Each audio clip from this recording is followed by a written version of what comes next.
El año litúrgico con Próspero Gueranger, tercer domingo de Cuaresma. La Cuaresma, tiempo de reflexión.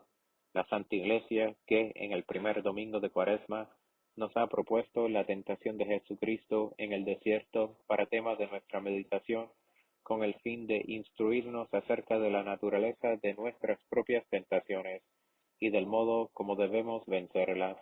Nos manda leer hoy un pasaje del Evangelio de San Lucas, con cuya doctrina se propone completar nuestra instrucción sobre el poder y artificios de nuestros enemigos invisibles. En el tiempo de Cuaresma el cristiano debe reparar el pasado y asegurar el porvenir.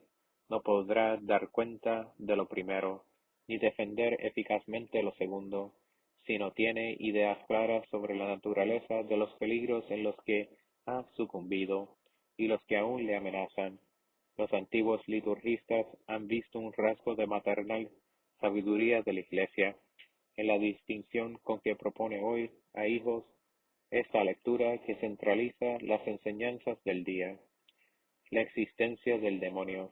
Ciertamente seríamos los más ciegos y desgraciados de los hombres, si, rodeados como estamos de enemigos que trabajan furiosamente por perdernos y muy superiores a nosotros en fuerza y destreza, no hubiéramos pensado a menudo en su existencia, e incluso habérnoslo jamás imaginado. Sin embargo, numerosos cristianos de nuestros días viven en este estado. ¿Cómo han disminuido las verdades entre los hijos de los hombres? Este estado de indiferencia y olvido de un punto que las Sagradas Escrituras nos recuerdan en cada una de sus páginas es tan general que no es raro encontrar personas para quienes la acción continua del demonio a nuestro alrededor no es otra cosa sino una creencia gótica y popular que no tiene que ver nada con los dogmas de la religión. Todo lo que se cuenta en la historia de la Iglesia y vida de los santos, para ellos es como si no existiera. Para ellos Satanás es una pura abstracción en la que se ha personificado el mal. ¿Se trata de explicar el pecado en ellos o en los demás? Os hablan de la inclinación que tenemos al mal, del mal uso de nuestra libertad, y no quieren ver que la doctrina de la Iglesia nos revela que en nuestras prevaricaciones interviene un agente malvado, cuyo poder es igual al odio que nos tiene. No obstante, eso saben que Satanás condujo a nuestros primeros padres al mal. ¿Creen tuvo la osadía de tener al Hijo de Dios encarnado, que lo llevó por los aires hasta el pináculo del templo y desde allí a una encumbrada montaña? Lean también el Evangelio y creen que uno de los infieles posesos que libró el Señor estaba asediado por una legión entera de espíritus infernales. ¿Cómo se vio al cumplir el permiso obtenido de posesionarse de una piara de puercos? Y la precipitaron al largo de Genezaret. Estos y otros 1000 hechos constituyen el objeto de su fe, y con todo lo que oyen decir acerca de su existencia, de sus artificios, su destreza, en reducir las almas les parece cuento. ¿Son cristianos o han perdido el juicio? No es fácil responder, sobre todo porque se les ve entregarse hoy día a consultas sacrilejas del demonio, con la ayuda de los medios tomados de los siglos del paganismo, sin recapacitar ni mucho menos saber que cometen un crimen que Dios en la antigua ley castigaba con la muerte, y que la legislación de todos los pueblos cristianos durante muchos siglos castigó también con pena de muerte. La posesión diabólica. Mas, si hay algún tiempo del año en que los fieles deben meditar lo que la fe y experiencia nos enseñan acerca de la existencia y artificios de los espíritus infernales, es ciertamente este tiempo en que estamos, durante el cual debemos reflexionar tanto sobre las causas de vuestros pecados, los peligros de nuestra alma, los medios para prevenirnos contra nuevas caídas y nuevos ataques. Escuchemos pues el Santo Evangelio. Primero nos enseña que el demonio se había apoderado de un hombre, y a consecuencias de esta posesión había quedado mudo. Jesús libra a este desgraciado que el haber recobrado el uso de la palabra demuestra que el enemigo ha sido arrojado. Así la posesión del demonio no solo es un monumento de la misteriosa justicia de Dios, mas también puede producir efectos físicos en aquellos que son sus víctimas. La expulsión del espíritu maligno devuelve el uso de la lengua a aquel que gemía bajo sus garras. No insistimos ya más en la malicia de los enemigos del Salvador, que quieren atribuir su poder en los demonios a la intervención de cualquier príncipe de malicia infernal. Solo queremos probar el poder de los espíritus de las tinieblas sobre los cuerpos y compartir con el sagrado texto el racionalismo de algunos cristianos, que aprendan a conocer el poder de nuestros adversarios y eviten no sean su presa, cegados por el orgullo de la razón.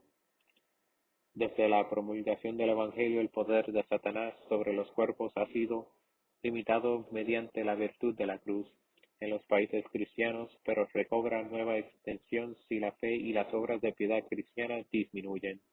De ahí nacen todos esos odios diabólicos que con diversos nombres más o menos científicos se cometen primero a ocultas, después pasan en cierta medida a las personas honradas y llegan a trastornar a la sociedad si Dios y la Iglesia no interpusieren un dique.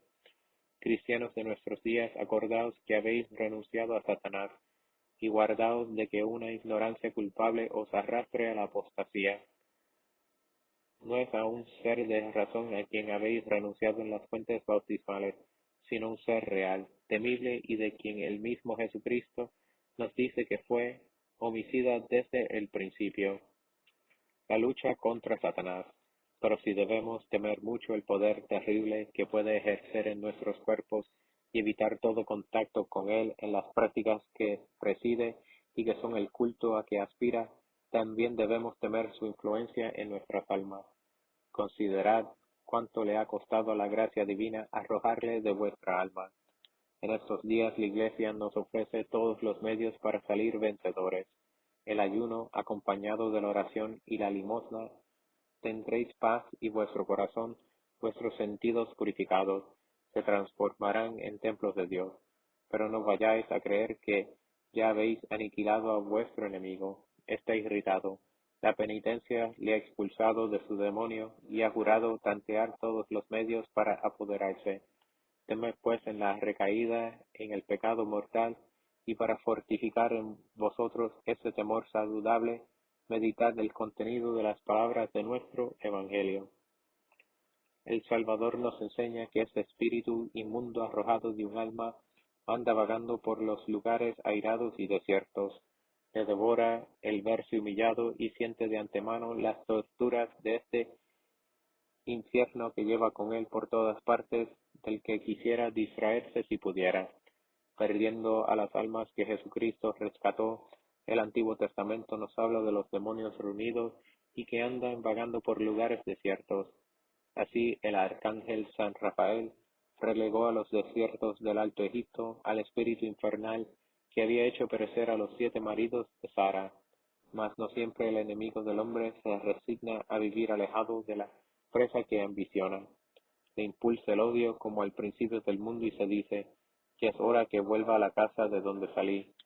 Pero no vendrá solo, quiere salir victorioso, y para conseguirlo traerá, si es necesario, con él otros 7 demonios peores aún que él, que ataque prepara el alma si no está de sobreaviso y fortificada. Si la paz que Dios le ha vuelto no es una paz firme, el enemigo explora la situación del lugar. Con su habitual perspicacia examina los cambios que se han obrado en su ausencia. ¿Qué observa en esta alma con quien ha poco tenía amistad y su morada? Nuestro Señor nos lo dice. El demonio la encuentra indefensa, pronto a recibirle de nuevo, nada de resistencia. Parece que el alma ansiaba esta nueva visita. Entonces el enemigo, para asegurar más su conquista, va a buscar refuerzo. El asalto está dado, nada se opone, y pronto en lugar de un huésped infernal, el alma recibe un tropel.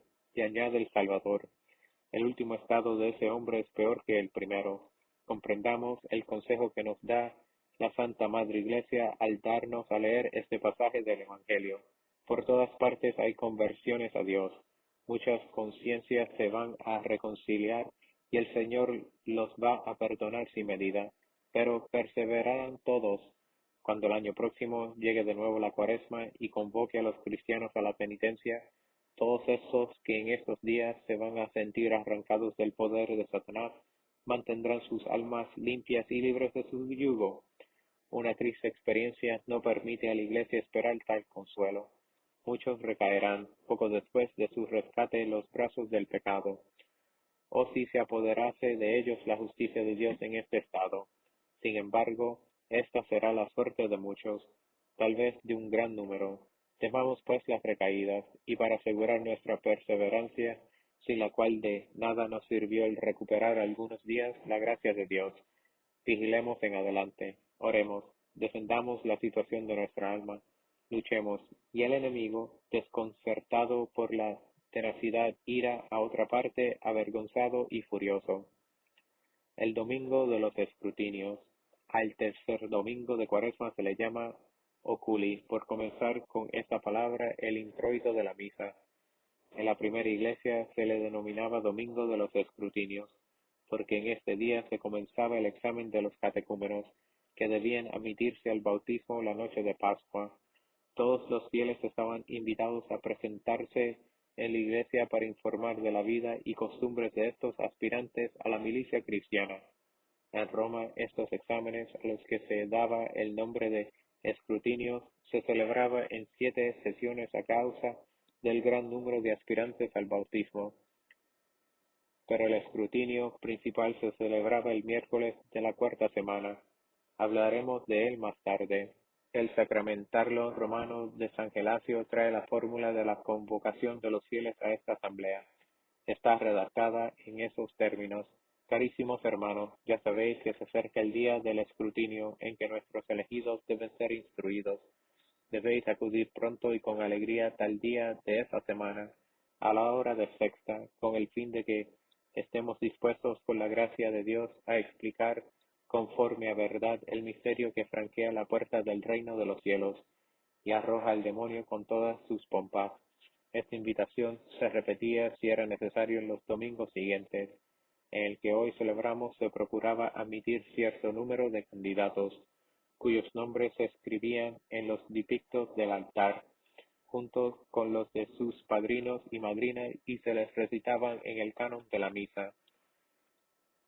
La estación tenía lugar y también hoy se celebra en la Basílica de San Lorenzo extramuros.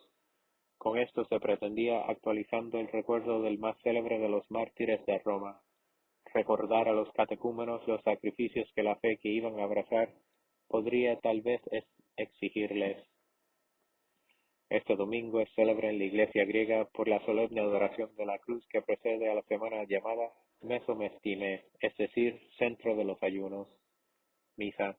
El catecúmeno, admitido a la gracia del bautismo, el penitente que espera su próxima reconciliación, manifiesta en el introito el ardor de sus deseos. Confiesan su desdicha con humildad, mas confían que aquel pronto desataría sus ligaduras.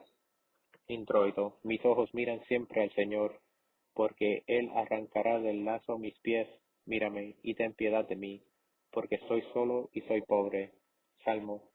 A ti, Señor, elevo mi alma, en ti confío. Dios mío, no sea yo avergonzado. Gloria al Padre. En el momento de presentar una batalla tan terrible al enemigo de los hombres, la Iglesia en la colecta pide la asistencia del poder de Dios. Colecta.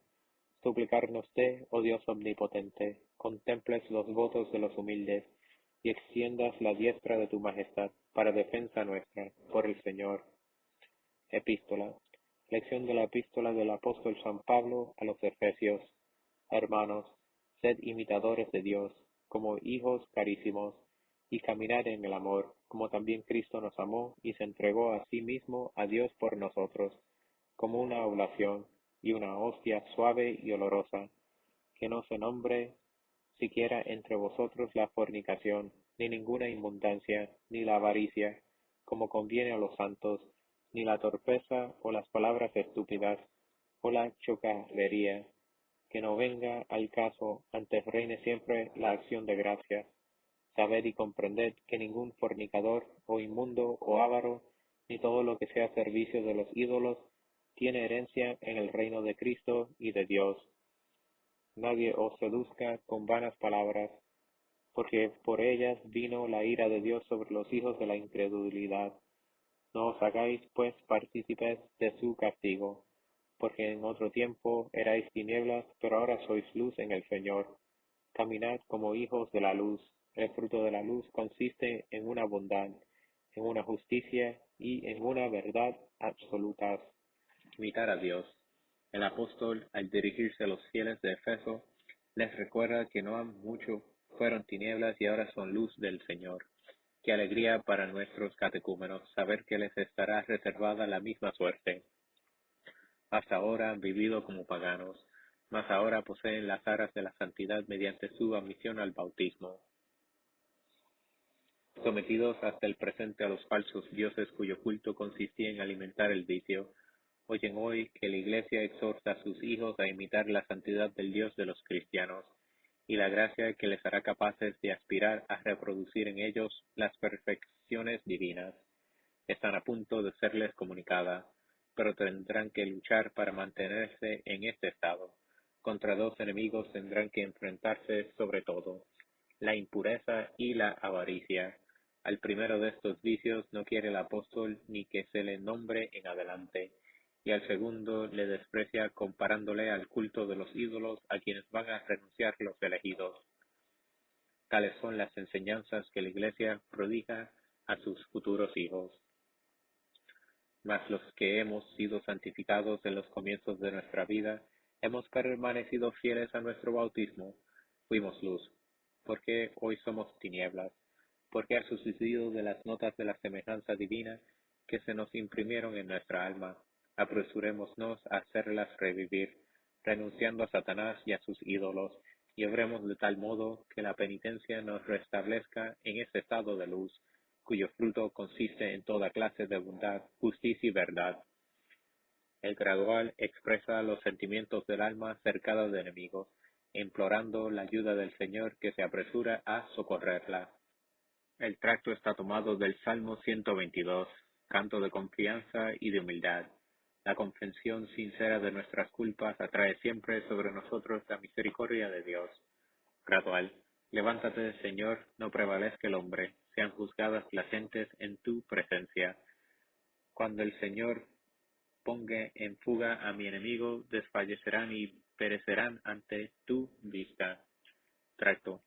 A ti alzo mis ojos, a ti que habitas en los cielos, como los ojos de los siervos miran las manos de sus amos, y como los ojos de la esclava miran las manos de su señora, así nuestros ojos miran al Señor, nuestro Dios, hasta que se compadezca de nosotros. Ten piedad de nosotros, Señor, ten piedad de nosotros. Evangelio. Continuación del Santo Evangelio según San Lucas. En aquel tiempo estaba Jesús arrojando un demonio, y éste era mudo. Y habiendo arrojado el demonio, habló el mudo, y se admiraron las turbas. Pero algunos de ellos dijeron: por arte de Belzebub, príncipe de los demonios, echa él los demonios. Y otros, tentándole, le pedían un milagro del cielo. Pero él, cuando vio sus pensamientos, les dijo: todo reino que está dividido entre sí será desolado, y una casa caerá sobre otra casa. Pues, si Satanás está también dividido contra sí mismo, ¿cómo subsistiría su reino? Porque vosotros decís que yo arrojo los demonios por virtud de Belzebub.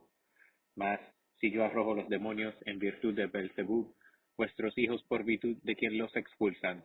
Por lo tanto, ellos mismos serán vuestros jueces. Ahora bien, si yo lanzo los demonios con el dedo de Dios, es que ha llegado ya a vosotros el reino de Dios. Cuando un fuerte armado guarda la puerta de su casa, está seguro todo cuanto posee.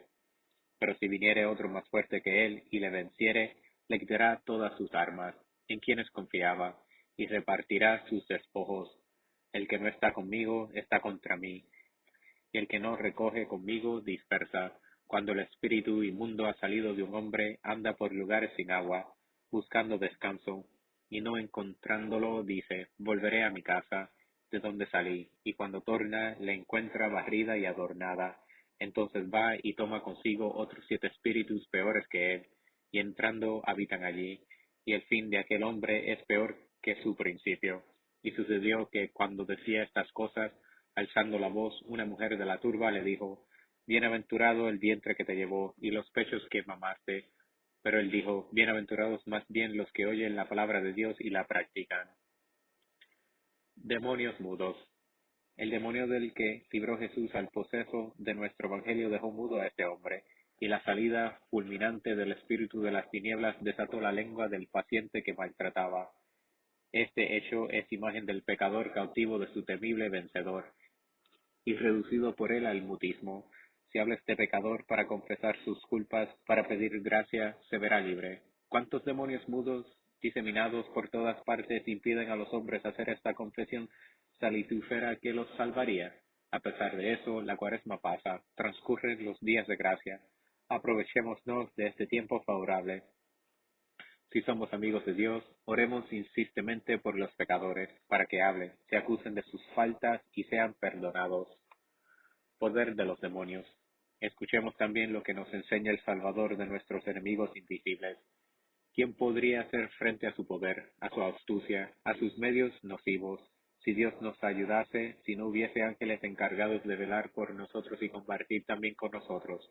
Sin embargo, por el pecado nos habíamos entregado al poder de esos espíritus inmundos y odiosos.